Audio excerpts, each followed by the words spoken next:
Hello, Zoom Magic and Mentalism group. Alright, so I posted a little bit earlier today about a show that I saw that completely rocked my world. And I have been up since that show finished around 11 o'clock after the talk back with the crew. And I put together this presentation going over all the things I learned about it. This is a show from the world of immersive theater, completely different mindset than magic. And I think that should change. I think a lot of what they were doing right in this show can inform a lot of things we should be thinking about. So today we're going over a case study for a show called iBuddy Human Care Firmware. What this show was about was you and 5 or 6 strangers were coming together. You were actually training one of this company's robots on how to interact and deal with, what it's like to deal with a human being. If all the androids were being played by actors, it was kind of like a real-world Westworld, HBO show, Westwild, something like that. Black Mirror had that kind of interesting technology vibe.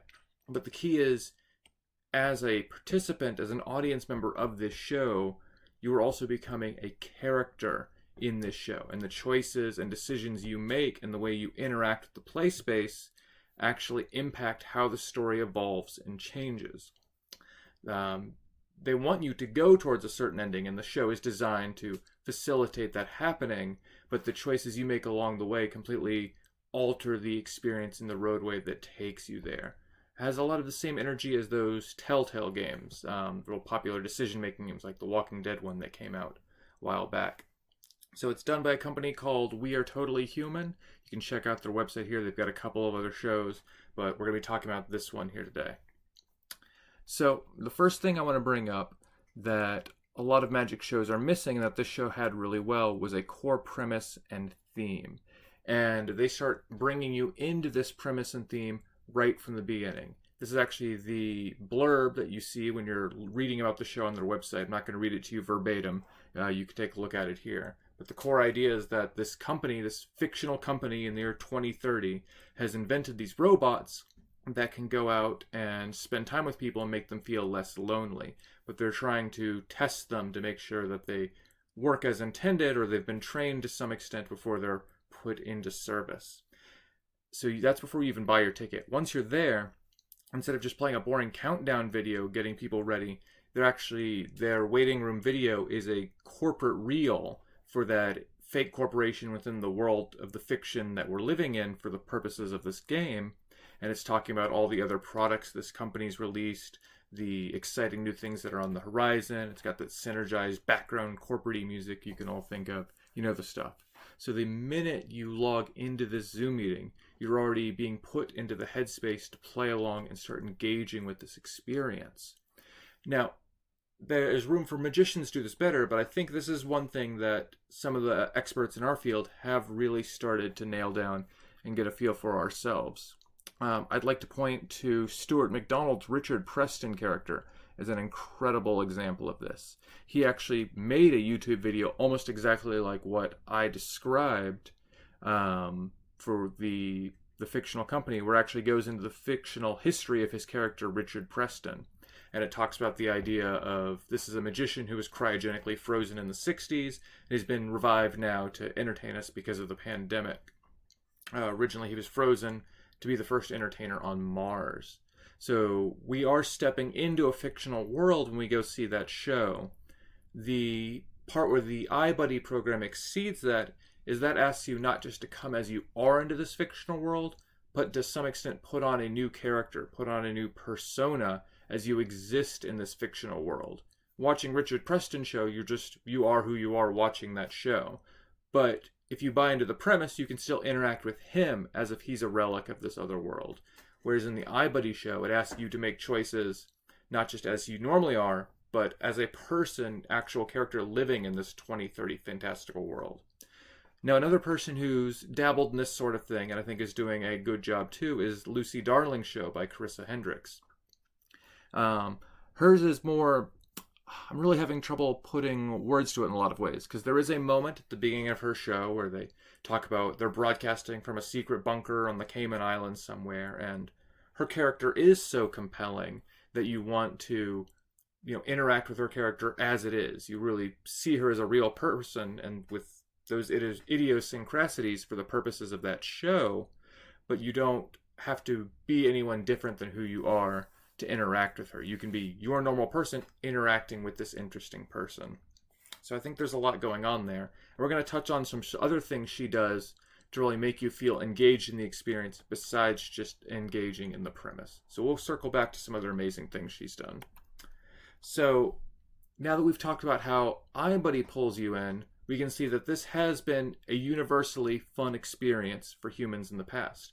It's very similar to what makes Dungeons and Dragons fun, in that the designer here has created a play space, a world, an interesting thing to interact with, but it's still us to be the characters, be the people, and deal with that world. So I was trying to think of ways to get you started, things to think about for how you could do that in Magic. And I thought about the work from the website The Jerks and some of the things he's done, where he asks people to play along with fantastical scenarios because they've been shown that that will be a fun outcome for them. Things like you as the magician saying, hey, I'm a member of the White Wand Society. Can you help me do something to prepare for my next thing I need you to go up to my Grand Poobah level or something like that? So he's asking you to take an active role in interacting with his fiction back to him. It's not, it doesn't ask you to necessarily be another character to the extent that iBuddy does, but it's playing in that same space. You're playing with presenting a fictional world to these people, and they have the choice to interact with it as though it were real for the purposes of entertaining magic coming out. I've listed just things I remember from reading his work over the years from the top of my heads. He's got things like, a lot of times, hey, I've discovered this weird phenomenon in my basement, let's go check it out down there. He's a big fan of doing an ordinary trick in an interesting space so that it becomes more contextually important to the moment. His supporter thing this year is actually a deck of cards, and the premise behind this deck of cards is that they really were published in the 70s, but they were immediately pulled from the market because of a major flaw in how they were printed. In this case, when you fan the cards, they look a little bit grotesque. If you go to his website, there's a GIF of it. You can see it.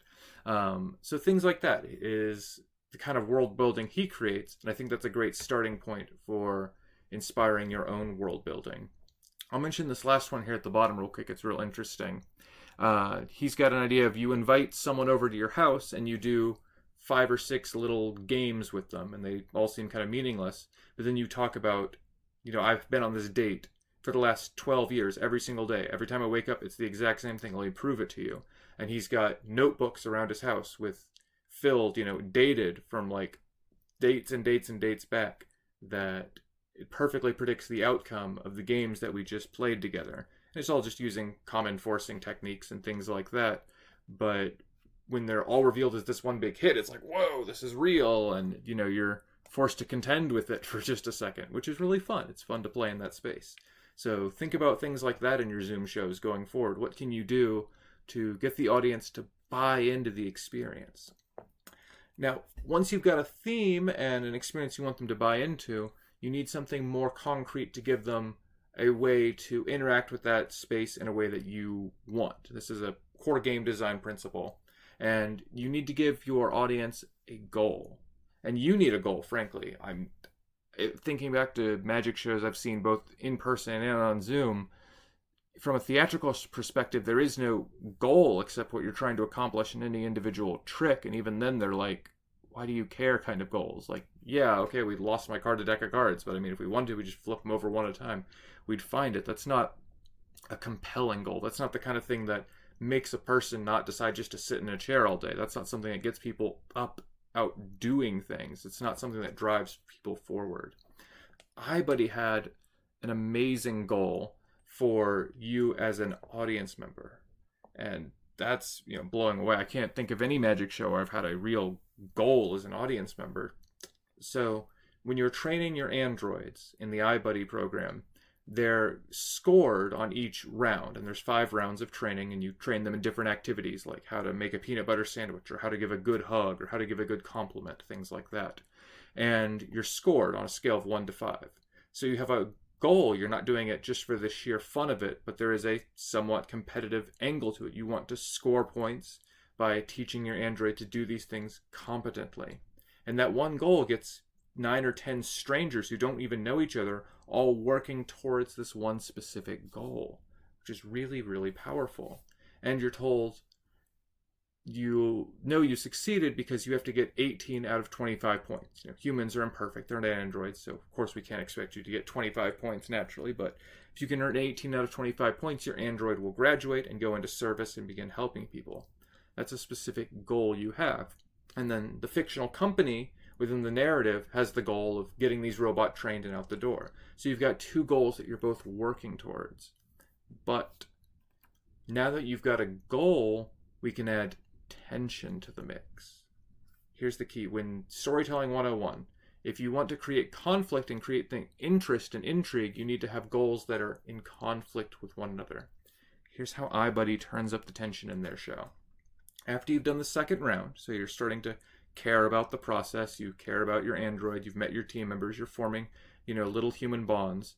Now you're really putting those bonds to the test by saying that if you do not reach that 18-point threshold, the robot that you've been working with, that you've invested time into, is going to be reprogrammed and destroyed.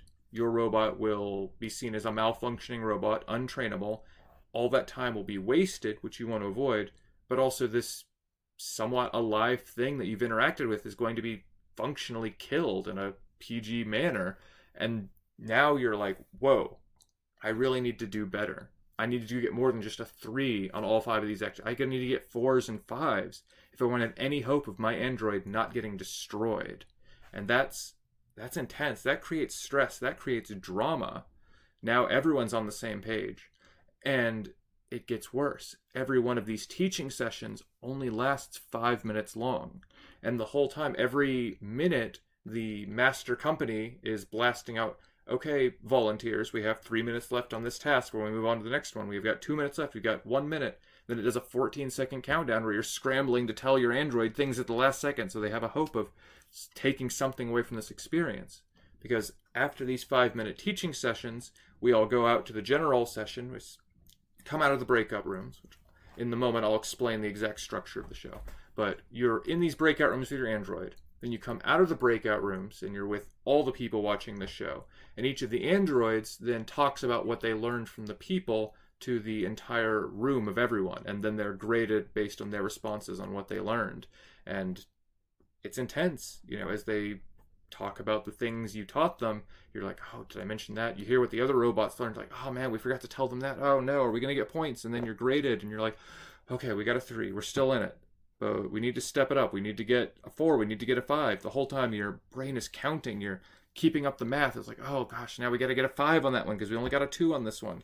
Oh, we're going to make it. And so you're invested until the very last round. And this element of having a timer can really make anything more intense. Jason Ladany in his lecture talks about how he has a 4 ace assembly, or a 4 ace finding routine. It's of 4 selections and 4 aces found in under a minute. And that under a minute timeline really adds a lot of drama to the trick. If you get a chance to see it live, definitely do it. That was one of his big key takeaways from his lectures. You can make any trick more compelling by adding a time limit. And I want to stress that these having goals, having tension, really can elevate a piece of magic and really elevate a trick. Let me give you a very specific example from magic. I fell down a rabbit hole recently trying to learn more about the floating ball trick. Don't ask me why I was interested. It was just something I was coming up with. And I came across this YouTube video. It's a weird video from 2007 called Galena Part 2 Floating Ball. And I'll put the link down in the first comment on this, so you don't want to have to type that in by hand, but here it is if you need to. And it is an expertly done floating ball routine by this, I'm assuming, trained dancer, magician person. It's not a magician I recognized. And from a technical standpoint, it's beautiful. The ball is floating. It's under her complete command the entire time. And I watched maybe 2.5 minutes of a 5-minute routine because I just got bored. I think about it. Someone is levitating a physical object in space by their own telekinetic powers or whatever. This should be a miracle. I should be freaking out. But that's just not how humans work. Once I've accepted that that's can happen, that the world just has floating balls in it now, I'm like, okay, I've logged that as a thing that is, and now I'm bored again. I want my next hit of dopamine. I want to see something else interesting. That's just, maybe I'm a little millennial. I don't know. But compare that to like Teller's floating ball routine, where the ball it's its own character. It's not quite obeying him perfectly. That's that conflict. That's that tension. And that's what makes Teller's routine so much more interesting. And then you got the additional layer of tension about trying to figure out whether or not Penn lied to you. He says, this trick is done with a ball on a string. I don't see a string, but he told me there's a string. Is there a string? I don't know. Is there a string? So you have that tension going on, which keeps you invested and gets you watching the experience fully. Whereas when you don't have that, you're relying strictly on spectacle to carry the routine. And I think especially in the digital format, pure spectacle is insufficient to carry something. On stage, it can work fine. But I think in digital space, you need something more than just something so beautiful, so impossible to get people engaged and committed to the experience. So I've made a couple of attempts at generating this kind of tension in my show. I can't say I've ever achieved it perfectly, but this was before I saw this show. This was something I was working at, trying to get at the idea of tension and goals and conflict. And I've got a routine in my show where I vanish the fizz out of people's soda can. I have a volunteer come up, they shake their can of soda, and I make the fizz come out, jumps to my soda can. Ways I've added tension to that is I have them actually hold their can of soda over their computer. You know, they want to avoid ruining their computer by getting soda all of it. So that's, there's nervousness. They don't want to open it, but I do want them to open it to demonstrate what I've accomplished. And you can see as I'm explaining it, it's not to the level of this show that we've just discussed. It's not on the level of iBuddy. And that's going to be a challenge to me to get there. I've tried to ramp up the tension by getting the entire audience to bring a can of soda to the show. So we're all engaging in this together, but it's still not quite the unifying experience of everyone working to a goal. It's everyone experiencing something near each other, but it's not that truly unifying experience of people trying and struggling to accomplish something together. And, I'm going to be thinking about this constantly, trying to come up with my own ways to achieve it now that I know it's possible because I've experienced it. And the last thing I want to go into is something that I stressed last time I did one of these presentations, is that the human connection element is a huge part of why this show was so incredibly memorable. I know we're interacting with an android in this show, but, you care about it on a human level because you empathize. But also you care about the other 6 to 9 people in the group that you're working with. I remember we had John became sort of a leader character, and Ben was a quieter guy, but every once in a while I'd pop in with a really good idea, right under the time limit. And somebody talked about how we should have a compliment sandwich, and we had to explain the concept of a metaphor to an android because they brought it up. And so we end up really forging like a war band together. It's like we've gone through a trying experience. And that brings us together, and that feels powerful. That's kind of innately what it means to be human to some extent. And another thing that this show did that I think is very easy to implement in your show is it put in specific and structured moments for people to talk about themselves or to mention something about their life as they're experiencing it now. In the iBuddy show, one of the tasks is to teach your android how to give a good compliment. And so what they ask you to do is tell the android about something from your past week that you're excited about so it can attempt to compliment you on it. And things go chaotic from there, and you're struggling within 5 minutes to explain all these concepts to this poor android. But that core of talking about something from your week as the instigator for that whole experience is powerful. When we've got volunteers on our virtual stage, because we're using OBS to do that side-by-side effect, I see so many people just say, all right, thank you for coming up. Oh, unmute yourself. Perfect. What's your name? Great. Tell me something to write on this card. Awesome. Do you see where the card went? Boom, it's gone. Oh, it's back on top of the deck. Yippee. We didn't hear about their day. We didn't hear about their week. We didn't hear about the adventures they're on. I'm getting ready to see a show by Jason Saran in New York. And he's a master at this.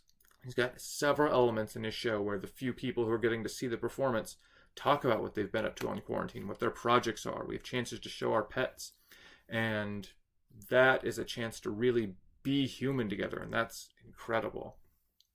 So It's definitely doable in magic and mentalism performances. I really want to encourage people to do more of that. This is honestly the easiest step, and people will walk away feeling like it was a better show just because it was therapeutic for them. So let's talk about some ideas to incorporate these humanizing elements too. I've thought about, I mean, these are just brainstormed ideas I've had. None of these have been put into practice yet, except for these last line. We'll go into that. So I'm thinking if we break our audience into teams and maybe do something with breakout rooms, that's a chance for small subsections of our audience to form bonds together and have a chance to talk and get to meet each other and say their names out loud. Things like that could be helpful.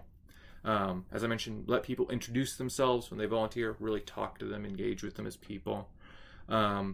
User-generated content, I think, is very powerful. This is where we circle back to the Lucy Darling show. She is rife with user-generated content, and there's a purpose.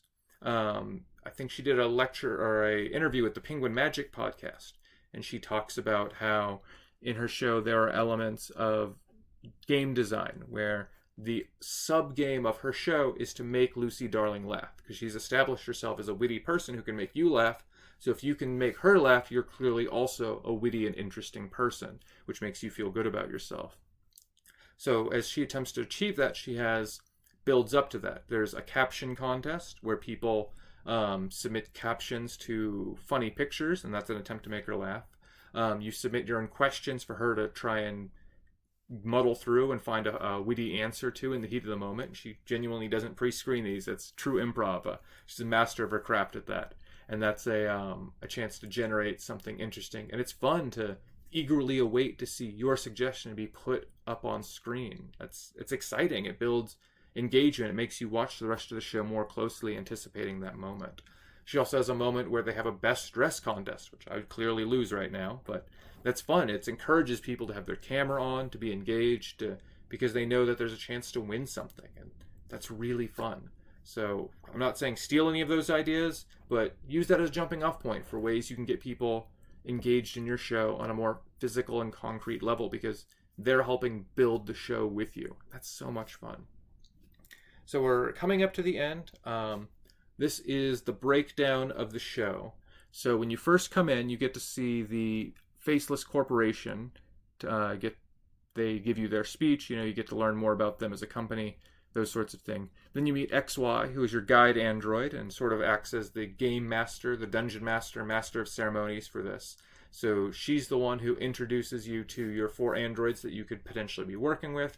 She's the one who passes down the grades, which come from the Faceless Corporation, but she is the mouthpiece of it. So that's sort of her mostly neutral role. But you'll see this on the right, there's another arrow. She is an android. So that allows her to have insight into what the other androids you're working with are thinking. And so to some extent, she can voice their concerns and acts as sort of an internal monologue to the things that the androids can't tell you, because they have to be blank slates to be trained. So that's a really good narrative technique they've got going on there. Additionally, you've got you in each of your Zoom rooms working underneath the androids, and you literally go off into break-off rooms with them all by yourself with a few other people to talk and interact. And at the first point, when you find out about the scoring, you're kind of in conflict with the other Zoom rooms because you want to kind of train your android the best and get the best score. So that's a little mini conflict there. And then there's a conflict between the android's programming and what you're teaching them and your knowledge as a human. So there's a back and forth there. So that's a bit of a fight. And of course, the Faceless Corporation is in conflict with the Zoom room because they want you to do well to teach their android, but they want to make it challenging for you so that it really is a proper test of their androids. And then you are antagonized by them because they will destroy your android if the task and training doesn't go well enough. So there's an interplay there. Now, once they turn up the tension and the time limit is on and you know about the destruction, then you're in less conflict with the other androids because now you're kind of stealing ideas from them. It's like, oh, that was a great thing to teach them. Let's make sure our android learns that so we get the most points. And thankfully, the show usually has an happy ending. The game is structured in your favor that if you are genuinely trying your best, you will get those 18 points. Sometimes by the skin of your teeth, but those victories you snatch from the jaws of defeat, they are truly exciting, cathartic moments when you do win. And they do send you a graduation slip, which is really cool. So I think those are sort of a breakdown of how that show is run. And it's super simple. They just spotlight XY during their part, and then they spotlight the 4 androids as they're doing their part telling about what they learned in each of their teaching sessions.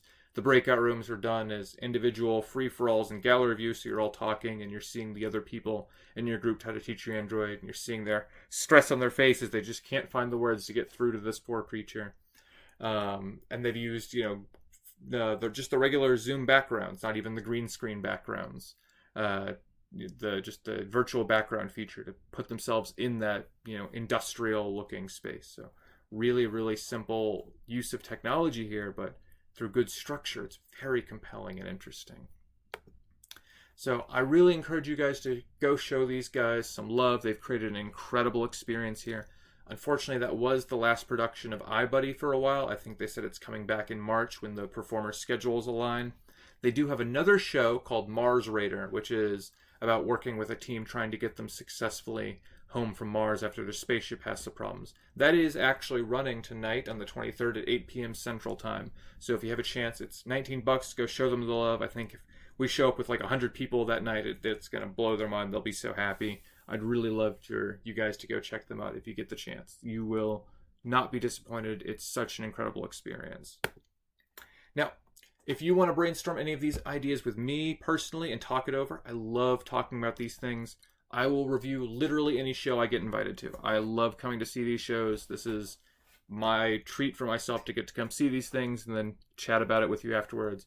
I've helped Danny Orleans get his show up and running. I've had Sydney, the Mentalist, get Sydney Friedman, the Mentalist out of Chicago.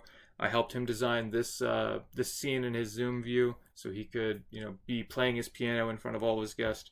Super fun. I love working on these things. I've helped Chris Michael work on a new routine where he actually gets the entire audience to vote, and not with the poll function, by physically making cards, holding them up to the camera, things like that as a voting structure to try and get people to feel like they're working towards an experience.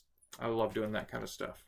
In fact, today at 1 p.m. Central, I'll be watching Giancarlo Bernini's international magic show. It's got 3 other magicians I've never heard of. I'm sure they're great. So come check that out if you want. There's a link to go buy tickets to that. I'll see you that at 1 o'clock. I'm going to be reviewing that and giving him some feedback. So I'm really looking forward to that. So yeah, come check those out. Go show the eye people some love. We Are Totally Human. Go show them some love. And let's just keep putting out good content. There's some really good ideas to think about. And hopefully I'll see you later. So until then, this is Zach Gartrell saying peace out, guys.